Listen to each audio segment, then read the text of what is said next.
우연히 숫자가 그렇게 딱 맞아 떨어졌는데요.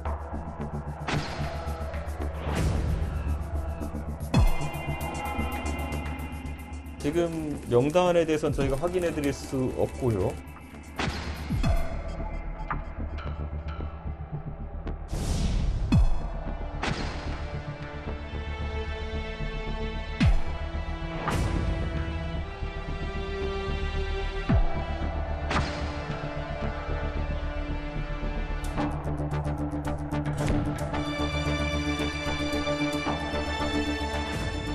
내로남불의 정석이자 이중잣대의 표본이 아닐 수 없습니다.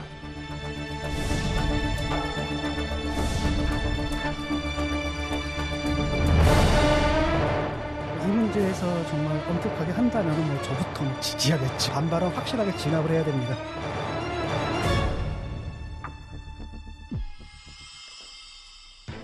저희가 준비한 1위가 나왔습니다. 어제 국민권익위원회가 국민의힘 의원을 비롯한 6개 야당 소속 국회의원들과 그 가족에 대한 부동산 거래 전수조사 결과를 발표했죠. 12명의 명단을 넘겨받은 이준석 대표, 오늘 긴급 최고위원회를 열고 해당 조치를 발표했습니다. 먼저 안병길, 윤희숙, 송석준 의원은 해당 부동산이 본인 소유도 아니고 본인이 행위에 개입한 바가 전혀 없는 것으로 판단되었습니다. 김승수, 박대수, 배준영 의원의 경우 토지의 취득 경위가 소명되었고 이미 매각되었거나 즉각 처분 의사를 밝혔습니다.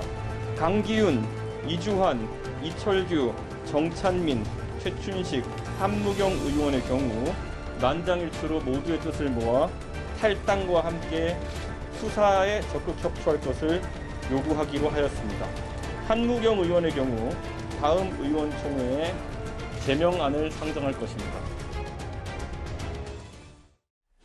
이 대표의 공식 발표를 좀 길게 들어봤는데요. 이현정 의원. 네.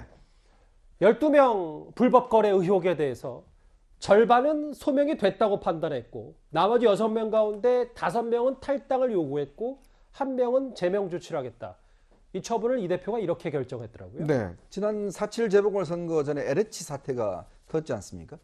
그 이후에 결국 국회의원들에 대한 이제 부동산 문제, 이 문제도 이제 살펴봐야 된다 해서 민주당이 먼저 이제 국민권익위에 조사를 했고요. 민주당도 딱 12명이 이제 해서. 근데 사실 민주당 같은 경우는 지금 비례대표 2명만 제명이 됐고 나머지 10명은 여전히 지금 민주당 당적을 유지를 하고 있습니다. 그 중에서도 우상호 의원 같은 경우는 이미 경찰에서 무혐의 처분을 받았고요. 근데 이번에 똑같이 국민의힘 같은 경우는 똑같이 숫자가 참 12명으로 맞아요.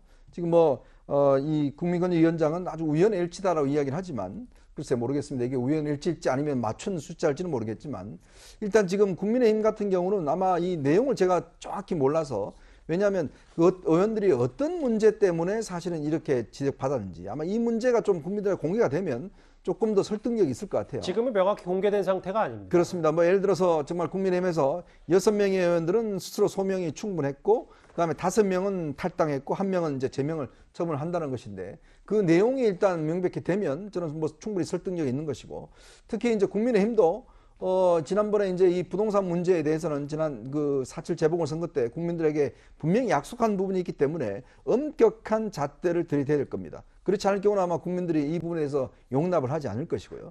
근데 아마 이거는 국민권익위원회가 어떠한 부분을 가지고 지적했는지 이 부분을 좀 더 세밀하게 들여다 봐야 될 것 같아요. 왜냐? 국민권익위원회는 이 부동산 관련된 전문적인 그런 조사 집단이 아닙니다. 예. 그러니까 그렇기 때문에 과연 어떤 근거를 통해서 이걸 했는지 그냥 서류상으로만 보고 결정을 한 것인지 등등 이 조사 과정에서 문제점도 저는 한번 살펴봐야 되지 않을까 싶습니다. 민주당은 어제 오늘 국민의힘을 강하게 압박하고 있습니다. 이준석 대표가 민주당보다 더 강한 조치를 공언해왔기 때문에 민주당도 지켜보겠다는 의도일 겁니다. 그동안 이제 이준석 대표님께서 민주당보다 더 강하게 원칙적인 조치를 취하겠다는 말씀해 오셨기 때문에 어떻게 처리할지 한번 보도록 하겠습니다. 그동안 우리 당을 맹렬히 비판해온 국민의힘이야말로 내로남불의 정석이자 이중잣대의 표본이 아닐 수 없습니다. 이준석 대표께서는 저희보다 더 강하게 대처하겠다 이렇게 공언해 오셨습니다. 국민의힘은 의혹이 제기된 의원들에 대한 응분의 조치를 취함으로써 국민께 드린 약속을 즉시 이행할 것을 촉구합니다. 정미경 의원님, 오늘 최고위원이시니까 긴급 최고위에 같이 참석을 해서 여러 의견 교환을 하셨을 거잖아요. 저희가 절대 비교를 해봤어요. 다 12명이기 때문에. 국민의힘은 오늘 1명 제명, 5명 탈달 거주. 민주당은 일단 결과적으로는 비례대표 2명만 출당한 상황인데, 글쎄요, 이 대표의 말처럼 초강수를 뒀다고 평가할 수 있겠습니까? 네. 왜냐하면 지금 이준석 대표는 원래 권익위에서 넘어온 12명 의원 전체에 대해서 제명 또는 탈당 권유를 하려고 했어요. 예. 그래서 이제 최고위원들이 이제 그 서류를 다 보고 설득을 했죠. 이게 지금 내용을 좀 들여다봐야 된다고요. 그게 왜 그러냐면 권익위원회 하면은 우리 국민들께서 권익위원회 뭔가 대단하게 뭔가 일을 하고 그러는 곳이구나라고 생각하실 수가 있는데요. 저는 사실 개인적으로 되게 실망을 했어요. 그 권익위원회에서 우리에게 보내준 자료를 보니까요. 그거를 어떻게 이런 서류를 보내줄 수가, 조사했다고 보내줄 수가 있을까 할 정도였거든요. 그래서 오늘 저희가 개인적으로 각 의원들께 확인해서 본인이 공개하는 걸 원하지 않는 4분을 빼고 나머지 분들에 대해서는요, 그 권익위 자료를 다 그냥 공개해버렸습니다. 그래서 기자분들하고 언론인들이 그걸 다 보시고 이제 검토 좀 해달라. 예. 오히려 우리가 지금 이렇게 나가고 있거든요. 그리고 저 12명이라는 거는요. 그 자료를 보시면 아시겠지만 그 12명은요. 완전히 그 더불어민주당 12명에 맞추기 위해서 일부러 진짜 억울한 사람을 막 여기다 집어넣더라고요. 이거는 일단 국민의힘과 정미경 최고위원의 네. 주장이십니다. 예. 네. 그래서 제가 저희 주장이 얼마나 타당성이 있는지를 기자분들이 보실 수 있잖아요. 그래서 다 일단 오픈을 했어요. 공개를. 그러니까 이제 아마도 확인을 하시고 제 이야기가 맞는지 안 맞는지 판단해 주실 거라고 보고요. 예. 그다음에 지금 민주당의 지도부, 당대표, 원내대표가 국민의힘에 대해서 무슨 내로남불이다 이렇게 얘기하시는데 저는 그렇게 말씀하실 주체, 이 대상이 일단 아니다라고 봅니다. 왜냐하면 그렇게 우리에게 말씀하실 분들은 사실 국민들이에요. 예. 더불어민주당은 본인들이 얘기한 거 약속도 못 지켰어요. 근데 이준석 대표는 적어도 더불어민주당보다는 우리는 더 진짜 세게 하겠다 이렇게 했는데 오늘 권익위 자료를 다 공개한 거는 우리 국민의힘만 자신이 있으니까 어떻게 보면 공개한 거예요. 알겠습니다. 더불어민주당은 그 권익위 자료를 공개 안 했어요. 저는 이 자리에서 다시 말씀드리지만 더불어민주당도 저 12명 의원에 대해서 다 좀 공개를 해라. 이렇게 지금 말씀드리고 싶거든요. 최 교수님이 보셨을 때는요. 민주당과 국민의힘 중에 누가 권익위 자료를 받고 더 엄격하게 조치를 취했다고 생각하십니까? 민주당이죠. 저는 그렇게 봐요. 그러니까 예.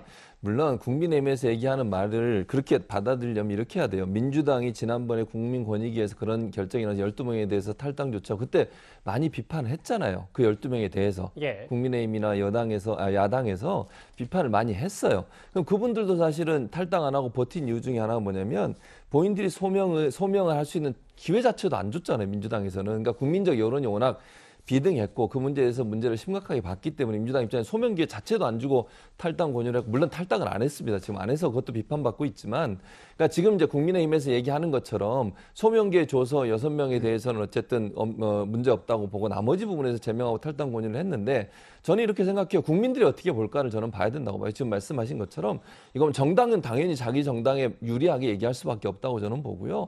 그러나 좀 아쉬운 거는 제 생각은 개인적으로 그렇습니다. 이준석 대표가 좀 더 강하게 했으면 좋을 뻔했다는 생각이 들어요. 소명 기회를 준 게 물론 소명 기회 주는 게 맞다고 저는 개인적으로 생각하지만 알겠습니다. 민주당에 대해 소명 기회를 주지 않고 그렇게 일방적으로 했던 부분들을 본다고 하면 비교 역량을 하면 그런 부분에 있어서는 좀 실망스러운 부분이 없지 않아 있을 거라고 저는 봅니다. 이런 조치가 그런데 앞으로 강제성이 또 없다는 얘기도 나와서 실질적으로 당을 정말 나갈지 이것도 한번 지켜봐야 됩니다. 그런데 국민의힘 12명 이 불법 거래 의혹이 권익위로부터 제기된 인물 가운데는 대선 주자 가운데 한 명인 윤희숙 의원도 포함이 됐습니다. 화면 볼까요? 저는 임차인입니다. 이제 더 이상 전세는 없겠구나. 그게 제 고민입니다. 민주당은 오래도록 기억될 것입니다. 우리나라의 전세 역사와 부동산 정책의 역사와 민생 역사에 오래도록 기억될 것입니다. 경청해 주셔서 감사합니다. 윤희숙 의원도 포함이 되어 있는데 본인 의혹이 아니라 보니까 부모 관련 농지법 위반 문제가 윤희숙 의원에게 지금 발목을 잡은 것 같더라고요. 네, 윤희숙 의원은 다들 잘 아시는 것처럼 국민의힘의 대선 경선 주자죠. 그리고 현재 여론조사에서 집계되는 지지율을 떠나서 방금 봤던 임차인 연설 등을 통해 국민에게 깊이 각인되어 있기 때문에 대선 경선 레이스에 끼치는 영향이 결코 작다고 할 수가 없는 주자입니다. 그런데 윤희숙 의원의 소명을 당에서 받아들였지만 이 권익위 명단에 올랐다는 것 자체가 윤 의원에게도 그리고 대선 경선 흥행을 꾀해야 되는 국민의힘 입장에서도 상당히 곤혹스러운 일이 될 것 같고요. 사안을 한번 보니까 부친이 세종시에 이제 농지를 취득했는데 실제로는 이 윤희숙 의원 모친의 건강이 좋지 않아서 직접 농사를 짓지 않고 이 경작자에게 매년 쌀 7가마니 정도를 대신 받는 것으로 본인이 직접 농사를 짓지 않았기 때문에 농지법 위반이 됐다고 합니다. 하지만 국민의힘에서는 이게 윤희숙 의원이 직접 개입한 일이 아니고 부친의 어떤 이 농지 구입 자체가 뭔가 투기나 다른 부동산 이득을 위해서가 아니라고 판단해서 소명을 받아준 것 같은데요. 저도 이 소명 자체에는 상당한 일리가 있다는 생각이 듭니다. 그러나 다만 어쨌거나 이 부동산 문제로 전 국민에게 인식된 분이 부동산 문제로 다시 한번 권익위에 의해서 거론이 됐기 때문에 이 문제를 법적인 게 아니라 정치적으로 어떻게 타개할지 윤희숙 의원 본인과 캠프의 고민이 상당히 좀 깊지 않을까 하는 우려가 들기도 하네요. 또 하나 짚어볼 얘기가 있는데요. 화면에 보이시죠? 일단 이현정 의원님, 네. 불법 거래 의혹이 제기된 12명 가운데 5명이 윤석열 캠프 소속인데 물론 앞서도 얘기했지만 권익위가 촘촘하게 조사를 하진 못했다고 하더라도 이름이 5명이 윤석열 캠프에서 올라가 있다. 윤석열 전 총장 입장에서는 좀 부담이지 않겠습니까?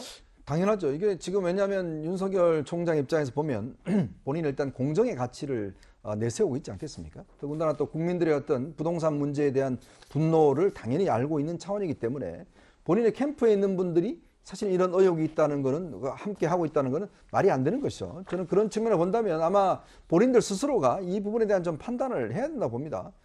당연히 이 지금 거론된 의원들은 본인의 어떤 이 결백 여부를 일단 경찰 수사를 통해서 명백히 밝혀진다고 한다면 본인은 일단 이 캠프에서 나오는 것이 저는 당연한 조치라고 보는 것이고요. 물론 당에서는 예를 들어서 이런저런 조치를 하겠지만 현재 일단 이분들 같은 경우는 캠프에서는 떠나는 게 윤석열 전 후보를 위해서 저는 당연하다는 조치를 취하는 거고 윤 후보 측에서도 저는 이 부분을 명확한 기준을 가지고 좀 대응해야 된다 봅니다. 예. 지금 왜냐하면 본인이 그동안 주장해왔고 또 본인이 앞으로 보여줄 그런 비전 등등에서 생각해 보면 이런 부분에 대한 단호한 조치는 저는 꼭 필요하다는 생각이 듭니다. 예.